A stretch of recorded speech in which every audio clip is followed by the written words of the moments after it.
about just how much she reached out in the community to mobilize civil society, to welcome Afghans to the U.S. Neat story. Thank you, Yvonne, for joining us. Thank you. Thank you, Paul. Thank you, Sally, for inviting me. And I want to just recognize and acknowledge my learning colleague on the guys with me. I hear your story. And for a moment, I had what I wanted to say, but I'm going to pivot by capitalizing on all your stories, because I was actually assigned to detailed to my position from HHS, DHS, as part of the ORR, Office of Refugee Resettlement. I know we throw out a lot of acronyms. The Office of Refugee Resettlement is very important because we know that immigration refugees has reached the highest level ever, not just with Afghanistanian, but prior and incoming, right? It's never going to go away, so we might as well get to that. With the Afghanistani population, however, I want to add that for your knowledge, in case you're unaware of them, every one of them that came into our country were legal citizens. They weren't illegal immigrants, unlike some. They were entitled to all the privileges of all we get, except they couldn't vote, right? They all got Medicare. And the reason why I can say that, I was actually assigned to the medical task force team. So I walk the walk, so I'm able to talk the talk, right? Having been assigned that team, I recognized what was needed based on my training. We're very trained. We don't just get put in there. We're trained thoroughly by OWA and ORR, sensitivity training, cultural training, language training, all the things such as don't touch your children because there's children. We can't help it when the children run up and hug our legs, but we simply can't just push them off. We just have to let them hug our legs and say, okay, we love you too. But it was an interesting program to be in, and I'm thankful for that because I learned a lot. So even within the Afghanistani culture and language, they even have their own language barriers. Some speak Farsi and some speak Dari.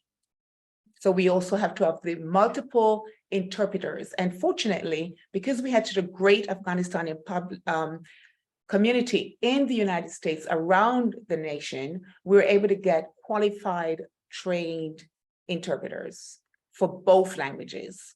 When we printed materials, it was printed in both languages. We also, because I was part of the medical task force team where I was assigned on the base, we also have a hospital there or medical care from soups to nuts. You get the patient, they come in, we examine them. And when we weren't able to take care of them, we put them in a hospital. All of them got Medicare, Medicaid, all of them, 100%. That was one of my jobs, which is the team I was working with. And I know you hear the saying, if you've worked for the federal government, a part of your resume will always say, other duties as assigned. And you always wonder what that means, right? What does that mean, other duties assigned?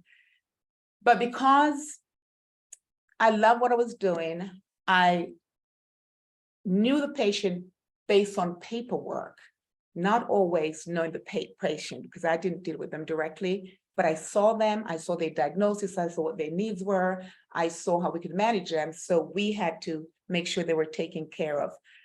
And in working with them, I was not a case manager, but I worked with the case managers. Every family or child, if they were unaccompanied minors, were assigned a case manager.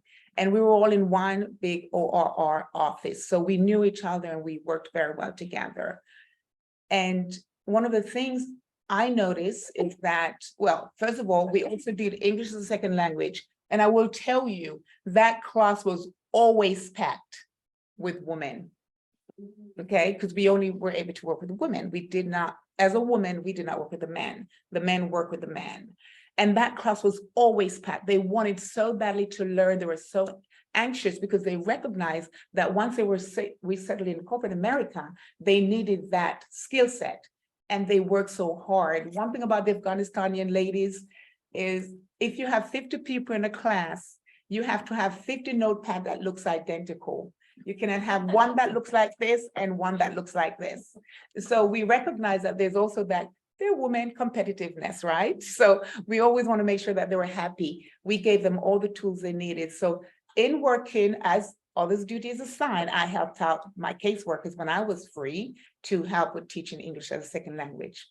Another aspect was we gave them clothes, right? Because as someone said, they were lucky if they came with a plastic bag, right? Right. Because I know you all saw the news, so this is public knowledge.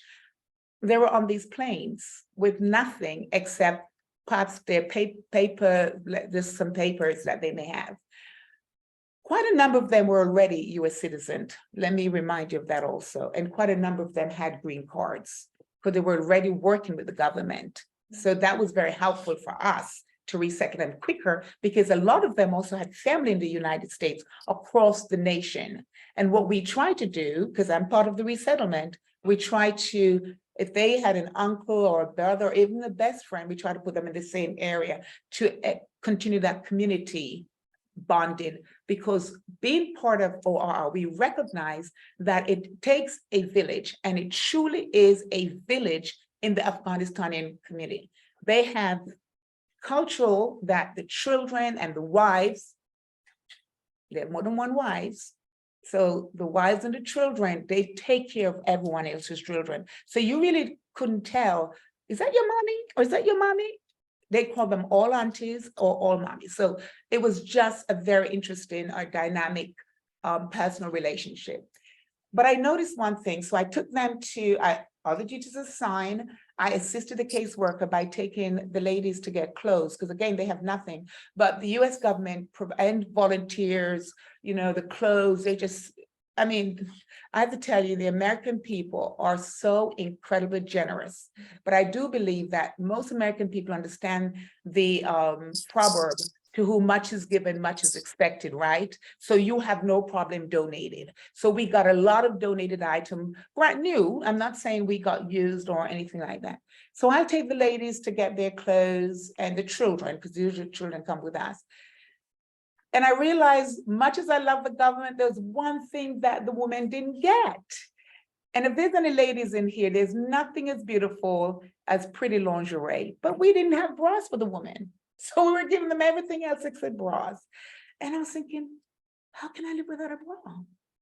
So in talking about that, I said to my team lead, who was really wonderful, I'm going to get bras for these women. So I decided I'm going to call all my resources. And I think that's what Paul is referring to. And I said, I need for all of you, my sorority, any club that I belong to, my women's ministry, I'm the Greater Grace Silver Spring Women's Ministry leader. So I knew those women. I have 6 women in my connection.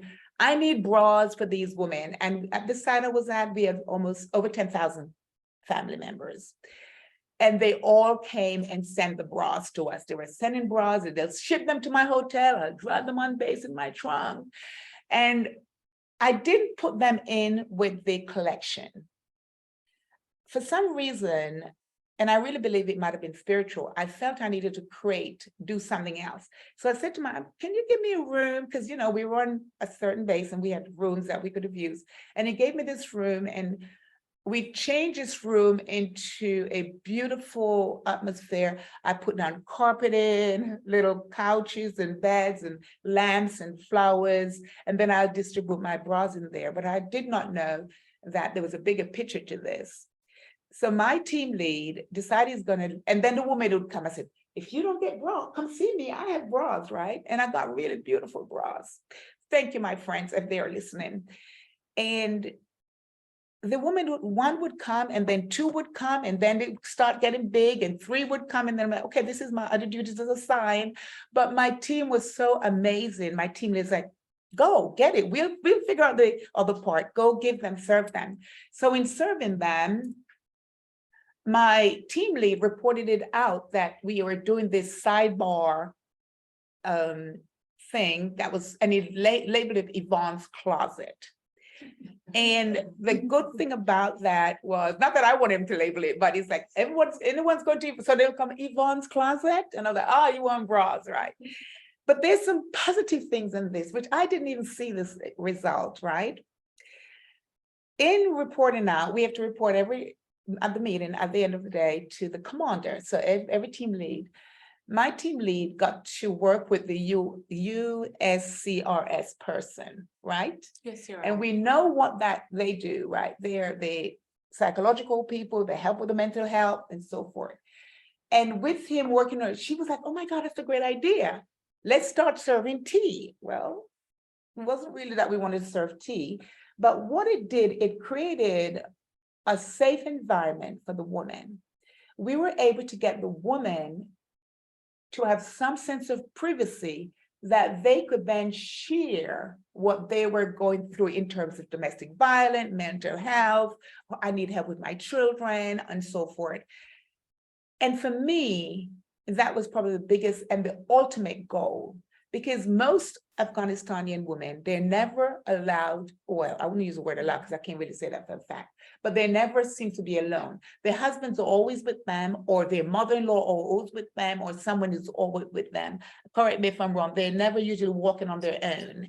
So when they were getting the bras, it gave them, the men cannot come in, right? No men are allowed. And there are other areas that no men are allowed either, but other women are there and they want their privacy. So when it was their term, they had their privacy. And in that privacy, we're able to provide information that when they were resettled in their community, they had paperwork. I wish I knew about you and you, because those people could have been in those bags. So they were able to go and get specialized treatment. They were able to go if they needed help, additional help to what the government gave. They were all resettled in homes. You know, some of the families, there were 15 in the families. We had to find homes big enough to put 15 people. And it may seem, it was unusual because most American families not that big, but we did make sure that we kept the families together as much as we possibly can. And I'm not speaking on behalf of the government, I'm speaking on behalf of my personal experience and how I enjoy the privilege of working with these ladies. And with that, we were able to get information to these women that today I believe is very valuable. In that room, they were able to let down their hair and speak truth to their needs so that we can help them with the information that they needed. In that room, it wasn't about the bras, but it was about how can these women have some privacy, or privacy, as I say, that they can share their story. And it was just phenomenal. And I just wanted to share that. So in order of getting that, so my secretary heard about that and I was nominated for this Meritorious Award. And it's not about the award, it's what can I do more? Because this is a need, right? It's a small need, but I remember it also when I went to Zimbabwe, bras was very important. And nobody think about giving bras to women. They always have underwear, but bras is such a pretty thing. And women don't spend much money. When you're short on money, the last thing you're gonna do is spend $68 on a bra. No disrespect, you may get them at Marshall for $20, I don't know. But I'm just saying, when you get something, and the bras that I got, they were all brand new, they were not used, they were in the packages, and they laugh out loudly when they see the bras and they were sharing. Of course, one thing about, no disrespect, I hope I can say this, Afghanistan women don't normally have big breasts, but of course I have the triple D and the triple C sent to me because they didn't know what size I needed. And they would laugh, and it was such a relaxing moment to see them. I believe that there's always going to be opportunity. And as this young lady shared, what highlights the fact of why I was comfortable working. I'm an immigrant to this country as well. And the lack of service across the board for newcomers, especially when there's a language barrier, is very, very valid. And even though they're qualified where they come from, not just Afghanistani. I know a lot of doctors from the South America or Africa or the Caribbean that are Uber drivers. And when you speak with them, speak to your Uber driver or Lyft driver sometimes. They're incredibly intelligent people. It's just that they need the paperwork. So probably there should be a school, so my background is nursing. I did nursing in London. And when I came to the United States, no matter what my degree was or my RN, it wouldn't work. I have to state the board, the New York State board here in order for me to practice here. So it doesn't matter what qualification we have. So there may have to be some sort of international school. That's a thought that you can speed through this process of being recognized for your quality, because it really was for me, it was just a matter of taking the exams again, right? I didn't have to go back to school, and the exam for me over here was easier than the exam in London, and perhaps I was mature, but I just wanted to think that would be something to look into. I thank you for the opportunity to speak on this. Thank you.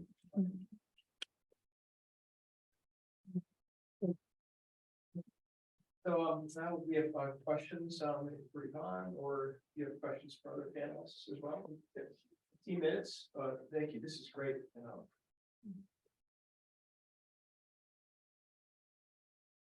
Thank you all so much for your comments today. I'm interested in what you think that should be mandated by the federal government. I think it's fantastic and incredible what you've been able to do